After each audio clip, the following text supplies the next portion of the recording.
ओम गणेशाय नमः। दोस्तों, आप सभी का मेरे चैनल पर पुनः स्वागत करता हूं।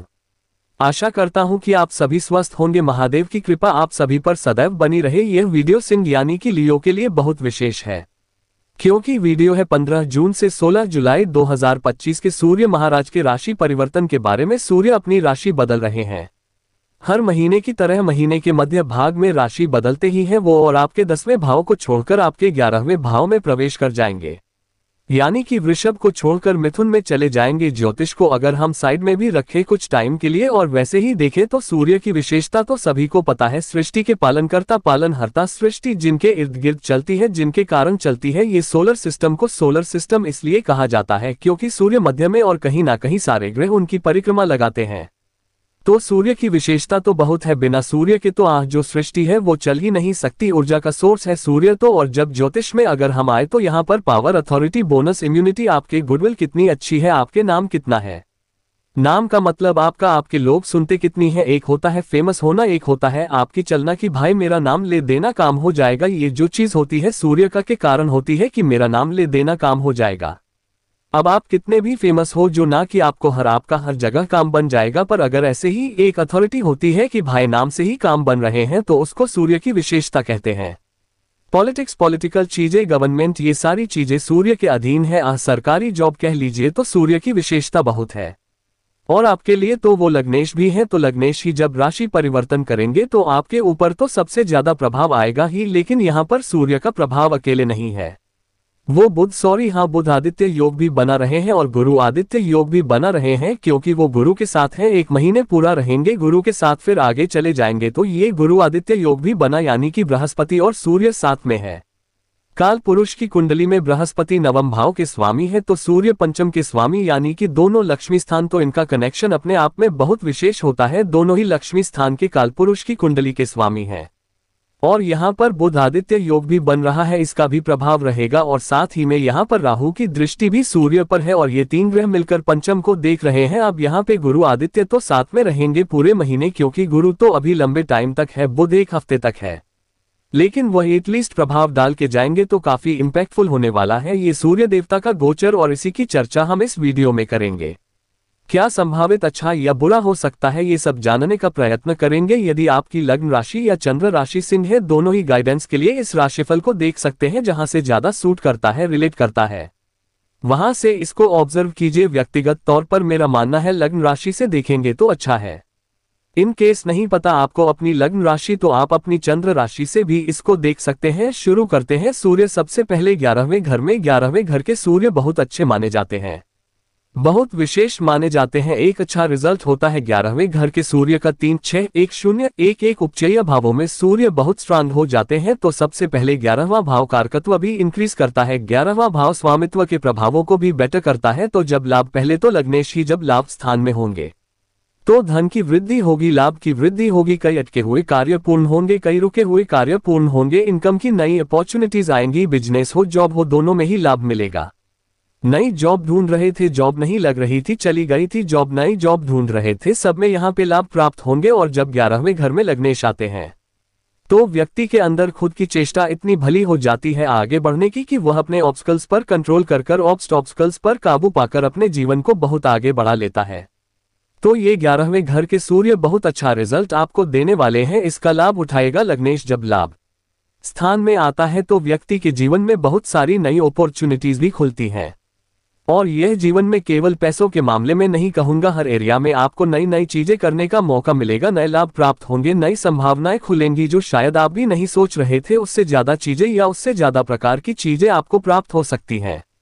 तो सूर्य का 11वें घर में आना, जैसा मैंने कहा, बहुत अच्छा माना जाता है। इसका लाभ उठाएगा। और सूर्य अपने आप, जैसे मैंने कहा, कई चीजों के कारकत्व हैं तो सरकारी चीजों के कारकत्व हैं, कारक है। तो सरकारी चीजों से लाभ मिल सकता है। अगर आप गवर्नमेंट जॉब ही करते हैं तो यहाँ पे कुछ इंक्रीमेंट्स या आपका पैसा एरियर से फंसा हुआ था वह पैसा आ सकता है। अगर आप स्टूडेंट हैं, कोई सरकारी एग्जाम दे रहे हैं या सरकारी जॉब के लिए अप्लाई कर रहे हैं, बहुत अच्छा है। और वैसे भी अगर आप कोई सरकारी जॉब ढूंढ रहे हैं, उसमें लाभ मिलेगा। सरकारी काम अटक रहे थे बहुत टाइम से उसमें लाभ मिलेगा। सूर्य पिताजी के कारक है, तो आपके पिताजी को बहुत लाभ प्राप्त हो सकते हैं। पिताजी के कुछ अटके कार्य थे वो पूर्ण हो सकते हैं। और इसके साथ ही सूर्य पॉलिटिक्स के भी कारक है। अगर आप पॉलिटिक्स में एंटर करना चाहते हैं, पॉलिटिक्स में अपना नाम बनाना चाहते हैं, ये एक महीना बहुत इंपॉर्टेंट होता है। पॉलिटिक्स एक ऐसी चीज है, बहुत लोगों का इंटरेस्ट होता है, पर आप सभी देखिए कि ऊपर तक कितने लोग पहुंचते हैं, कितने लोग अपना नाम बना पाते हैं। कई लोग होते हैं कि एक अच्छा इलेक्शन भी जीत गए, फिर भी वह लोकप्रियता नहीं मिलती। कई ऐसे नेता हैं जो हम देखते हैं, हम जानते हैं उनको। कई ऐसे भी नेता हैं, वह भले ही एमएलए रहे हो, एमपी रहे हो, में भी शायद उनको हम नहीं जानते। तो यह वो टाइम है जब आप अपनी लोकप्रियता सरकारी कार्यों में, पॉलिटिक्स में अपनी लोकप्रियता बढ़ा सकते हैं,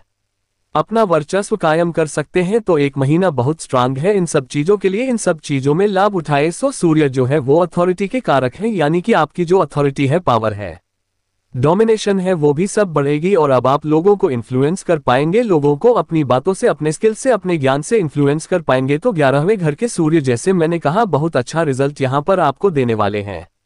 लग्नेश जब लाभ स्थान में आते हैं तो जीवन एक गति पकड़ता है। यह उपचय भाव है और यह काम त्रिकोण भाव भी है, यानी कि एक गति रहेगी, बहुत इच्छाओं की पूर्ति होगी। क्योंकि सूर्य की हम बात करें तो सूर्य तो वर्चस्व है, आपका अपना वर्चस्व बन पाएगा, अपना नाम बन पाएगा, अपनी पहचान बन पाएगी। सूर्य रोशनी है, प्रकाश है। तो एक अंधकार में अगर जीवन हो गया था, समझ ही नहीं आ रहा था कि कहां पे जाना है, क्या करना है, तो नए रास्ते आपके लिए यहां पर खुलने वाले हैं। अब युतियों की बात कर लेते हैं। गुरु और आदित्य, इन दोनों की युति अपने आप में बहुत स्ट्रांग होती है। धन कारक मैंने कहा ना, काल पुरुष की कुंडली में, काल पुरुष की कुंडली क्या होती है, मेष लग्न की कुंडली, उसको हम काल पुरुष की कुंडली कहते हैं, वो भी बहुत प्रभाव डालती है। तो वहां पे सूर्य पंचमेश है, वहीं बृहस्पति नवमेश है। तो इन दोनों की जोड़ी लक्ष्मी कारक बन जाती है और स्टूडेंट्स के लिए बहुत अच्छी होती है। तो यहाँ पर क्योंकि लाभ का स्थान है, लक्ष्मी कारक जोड़ी है, तो धन बढ़ेगा, पैसे की संभावना बहुत बढ़ेगी, धन की संभावना बहुत बढ़ेगी। और स्टूडेंट्स के लिए भी बहुत अच्छा है, क्योंकि यहाँ से मिलकर दोनों पंचम भाव को देख रहे हैं, स्टूडेंट्स का भाव है और पंचम के स्वामी खुद बृहस्पति यहाँ पर साथ में है और कारक भी यहाँ पे है। तो स्टूडेंट्स के लिए, धन की प्राप्ति के लिए, दोनों के लिए ही यह जो जोड़ी है ये बहुत अच्छी है। इसके साथ ही देखें तो सूर्य लग्नेश है और बृहस्पति खुद यहाँ पे पंचमेश है, ये भी बहुत अच्छी भौतिक सुखों की प्राप्ति की जोड़ी दिखाता है। और ये दोनों धर्म त्रिकोण है, तो धर्म की वृद्धि होगी, धार्मिक चीजों की वृद्धि होगी और आप अपनी ड्यूटीज, रिस्पॉन्सिबिलिटी भी निभा पाएंगे।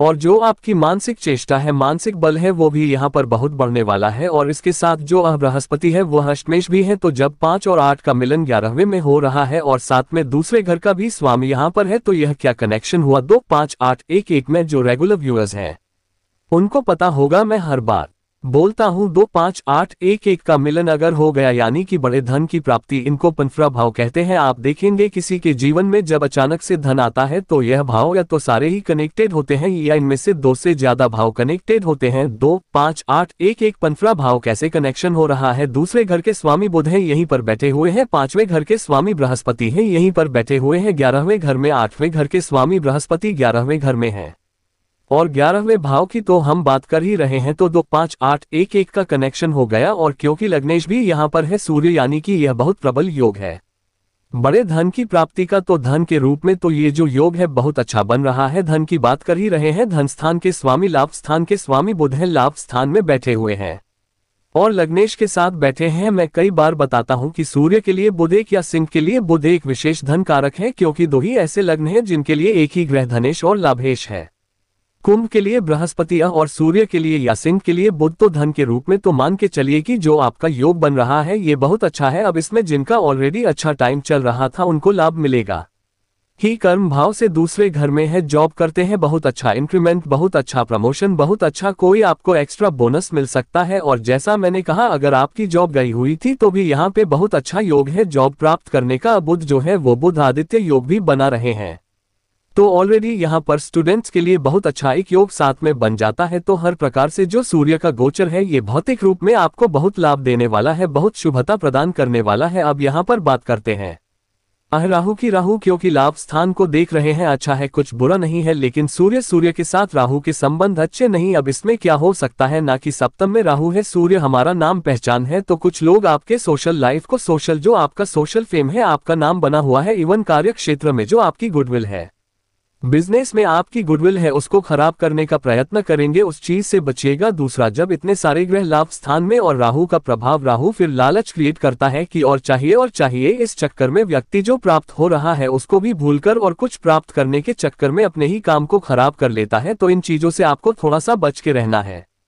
अदरवाइज देखा जाए ये जो राहु का प्रभाव है ये एक्स्ट्रा पैसा कमाने में मदद करेगा अनटिल अनलेस आपको ये पता हो कि कहाँ पे आपकी लिमिटेशन है, कहाँ पे आपकी लिमिट है। तो इन दो चीजों से, नाम से और लालच से थोड़ा सा बच के रहिएगा। अदरवाइज राहु चीजों को एनहेंस करने में ही आपकी मदद करेंगे। ये जो भाव है 11वां, ये वृद्धि का भाव है। तो यहाँ पे जब देखिए सूर्य प्रकाश है, सूर्य पावर है, तो जब यहाँ पे ऑलरेडी बृहस्पति और बुध थे तो दोनों ही एक ज्ञान के कारक है, एक बुद्धिमत्ता के कारक है, और सूर्य भी कहीं ना कहीं ज्ञान से संबंध रखते हैं, शास्त्रीय ज्ञान से संबंध रखते हैं। जिसका सूर्य बहुत बली होता है वो आपको शास्त्रों के बारे में योग्य न देगा। इसमें यहाँ पे लिखा है, इसमें वहां पर लिखा है, कुछ आप लोगों ने देखे होंगे कि अच्छा गीता के उस अध्याय के श्लोक में ये लिखा हुआ है, वो कहीं ना कहीं कनेक्शन बृहस्पति सूर्य का ही होता है। और सूर्य का भी, अगर सूर्य भी बहुत बली होते हैं तो भी ऐसे लोग ऐसी चीजें बता देते हैं। तो यहाँ पे ज्ञान की वृद्धि होगी और धन के कारक बृहस्पति बैठे हैं, धन स्थान के स्वामी बैठे हैं, तो आपके अंदर खुद इतनी बौद्धिक क्षमता रहेगी, क्लैरिटी रहेगी,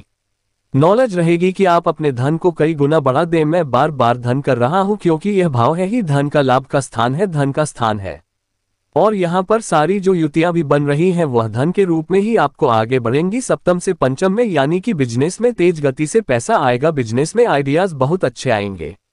आपके पति या पत्नी का भी पैसा यहाँ पर बढ़ सकता है। चौथे से अष्टम में इतने सारे ग्रह हैं, अगर कोई प्रॉपर्टी बेचना चाहते हैं या कोई प्रॉपर्टी खरीदना चाहते हैं, बहुत अच्छा टाइम यहाँ पर आपका बन रहा है। तो ये जो योग है इसका बहुत लाभ उठाएगा। बस जैसा मैंने कहा, राहु का प्रभाव है और अष्टम भी, अष्टमेश भी यहाँ पर बृहस्पति है।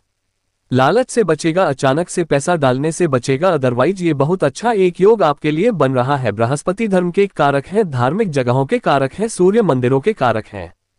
हो सकता है कि यहाँ पर आपको अचानक से किसी धार्मिक स्थल पर जाने का अवसर भी प्राप्त हो जाए। यहाँ से ये सारे ग्रह पंचम भाव को देख रहे हैं, खुद पंचमेश देख रहे हैं, यानी कि बृहस्पति जो ऑलरेडी बहुत अच्छा है, सूर्य देख रहे हैं, लग्नेश और बुद्धि के कारक बुध आपकी क्रिएटिविटी, आपका thought process, mental capacity to solve your problem सब बहुत अच्छा रहेगा स्टूडेंट्स के लिए। तो मैं पहले ही बता चुका हूँ, अति विशेष है, बहुत लाभकारी है, क्योंकि यहाँ पर अष्टमेश भी है, तो लग्न में ऑलरेडी केतु गोचर कर रहे हैं, यानी कि जो रिसर्च बेस्ड स्टूडेंट्स हैं उनको भी बहुत लाभ मिलेगा। तो हर प्रकार से अच्छा है। मैरिड लाइफ में थोड़े से प्रॉब्लम्स आ सकती है, राहु ऑलरेडी सप्तम में है तो वैचारिक मतभेद हो सकते हैं। लव लाइफ में प्रॉब्लम थोड़ी ज्यादा रहेगी क्योंकि पंचम से सप्तम में सूर्य आ गए, जहां पर ऑलरेडी बुध बृहस्पति है जो अष्टमेश है, केतु ऑलरेडी पंचम को देख रहे हैं। तो लव लाइफ में जो अनिश्चितता है वो चलती रहेगी, पर अगर मोटे मोटे तौर पर देखें भौतिक रूप से तो एटलीस्ट ये जो सूर्य है ये बहुत अच्छा रिजल्ट देंगे। सूर्य वैद्य है, सूर्य आयुर्वेद आदि के कारक है, तो अपने जीवन को बेटर करने के लिए कुछ आयुर्वेदिक चीजों का उपयोग करना है, नेचुरोपैथी का उपयोग करना है,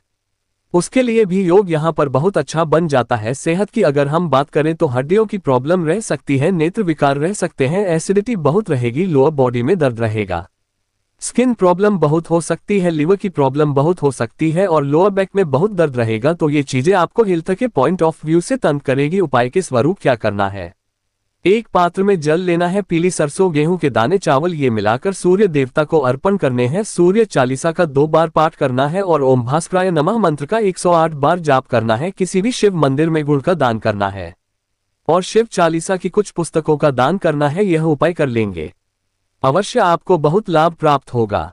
आशा करता हूं कि वीडियो आपके काम आएगी। चैनल पे नए हैं सब्सक्राइब कीजिए, वीडियो को लाइक कीजिए। मिलता हूं अगली वीडियो में, तब तक के लिए ओम नमः शिवाय।